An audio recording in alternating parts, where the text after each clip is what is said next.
पश्चिम बंगाल समेत देश के 5 राज्यों में आए चुनावी नतीजों ने देश की सियासत का पूरा नक्शा बदल दिया है। बंगाल में पहली बार बीजेपी की जबरदस्त जीत के साथ सत्ता परिवर्तन होता दिख रहा है।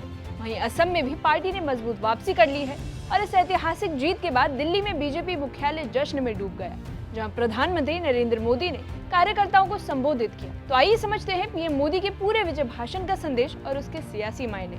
आप देख रहे हैं एबीपी लाइव और मैं साइमा परवीन। इस चुनावी परिणाम ने देश की राजनीति में बड़ा बदलाव दिखाया है। पश्चिम बंगाल, असम, तमिलनाडु, केरल और पुडुचेरी जैसे राज्यों के नतीजों ने तस्वीर साफ कर दी है। सबसे बड़ी खबर बंगाल से आई, जहां बीजेपी ने पहली बार मजबूत जीत दर्ज की है और असम में भी पार्टी ने वापसी कर ली है। इस पूरे जनादेश को बीजेपी एक ऐतिहासिक पल बता रही है और दिल्ली में पार्टी मुख्यालय में जश्न का माहौल है और कार्यकर्ता ढोल नगाड़ों के साथ जीत का जश्न मना रहे हैं। वहीं दिल्ली स्थित बीजेपी मुख्यालय में प्रधानमंत्री नरेंद्र मोदी का भव्य स्वागत किया गया। वे पारंपरिक धोती कुर्ता में कार्यक्रम में पहुंचे और कार्यकर्ताओं ने फूल मालाओं से उनका स्वागत किया। लेकिन पीएम मोदी ने एक अलग अंदाज दिखाते हुए माला पहनाने आए नितिन नवीन को ही माला पहना दी। इस पल ने माहौल को ज्यादा भावुक कर दिया और उत्साहित दोनों ही बना दिया। इसके बाद पीएम मोदी ने मंच से कार्यकर्ताओं को संबोधित किया और इस जीत को पार्टी कार्यकर्ताओं की मेहनत और जनता के भरोसे का परिणाम बताया। वहीं पीएम मोदी ने अपने संबोधन में इस जीत को लोकतंत्र की जीत बताया। उन्होंने कहा कि भारत दुनिया को दिखा रहा है कि लोकतंत्र हमारे संस्कारों में है। उन्होंने जनता को नमन करते हुए कहा कि ये जनादेश स्थिरता, विकास और प्रदर्शन की राजनीति पर भरोसे का संकेत है। मैं आज बीजेपी के कोटि कोटि कार्यकर्ताओं का भी हृदय से अभिनंदन करता हूं।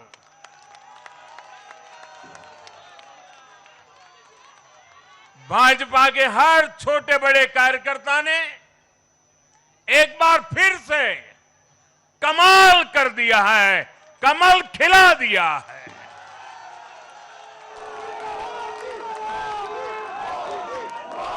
आपने नया इतिहास रच दिया है। साथियों, भारतीय जनता पार्टी के अध्यक्ष श्री नितिन नवीन जी द्वारा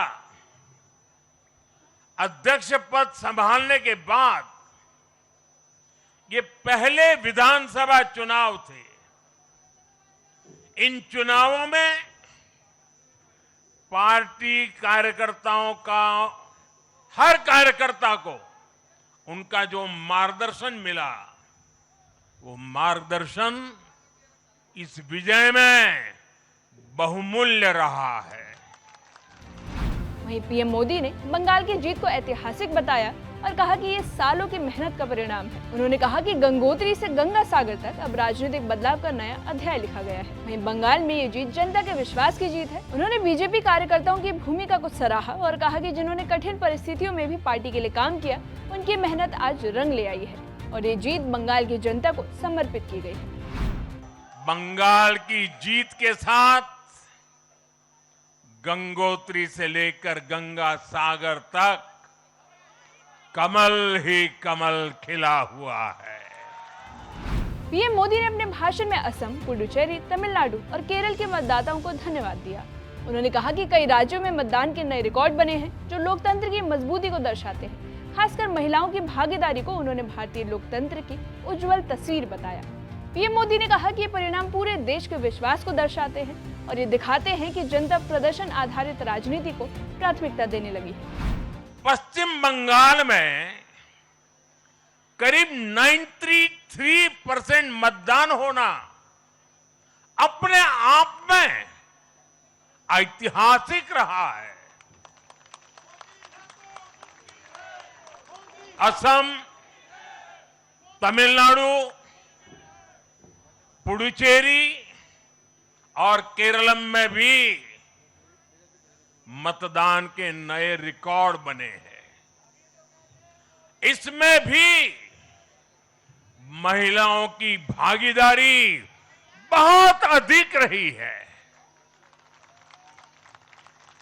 ये भारतीय लोकतंत्र की सबसे उजली तस्वीर बन रही है। पीएम मोदी ने अपने संबोधन में महिला मतदाताओं की बड़ी भूमिका पर खास तौर पर जोर दिया। उन्होंने कहा कि इस चुनाव में महिलाओं की भागीदारी रिकॉर्ड स्तर पर रही। उन्होंने इसे लोकतंत्र की सबसे उजली तस्वीर बताया। पीएम मोदी ने कहा कि देश की नारी शक्ति अब निर्णायक भूमिका निभा रही है और उनका विश्वास ही भविष्य की राजनीति तय कर रहा है। उन्होंने ये भी कहा कि महिलाओं के सम्मान और सुरक्षा से जुड़े मुद्दे अब राजनीति का केंद्र बन चुके हैं। कि महिलाओं के आरक्षण का विरोध करने वाले ऐसे दलों को महिलाओं का आक्रोश झेलना पड़ेगा। आज कांग्रेस, टीएमसी और डीएमके को बहनों बेटियों ने सजा दी है। अपने भाषण में पीएम मोदी ने विपक्षी दलों पर भी निशाना साधा। उन्होंने कहा कि कुछ दल नकारात्मक राजनीति करते हैं और देश को बांटने का काम करते हैं। उन्होंने कांग्रेस और अन्य दलों पर आरोप लगाए कि वे विकास की बजाय विभाजन की राजनीति कर रहे हैं। आज की कांग्रेस बिल्कुल विपरीत दिशा में चल पड़ी है। ऐसे समय में जब पूरा देश कम्युनिज्म से किनारा कर चुका है, कांग्रेस उसी विचारधारा को अपनाने में लगी है जिसे देश ने ठुकरा दिया है।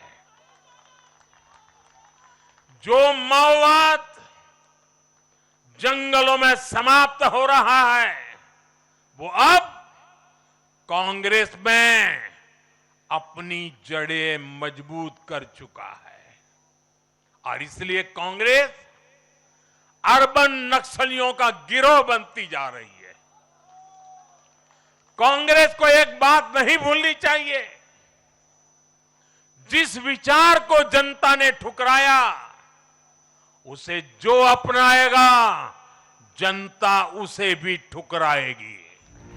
पीएम मोदी ने आगे की योजनाओं का संकेत दिया। उन्होंने कहा कि पहली कैबिनेट में ही आयुष्मान भारत जैसी योजनाओं को आगे बढ़ाया जाएगा। साथ ही घुसपैठ और सुरक्षा से जुड़े मुद्दों पर सख्त से सख्त कार्रवाई करने का आश्वासन दिया गया।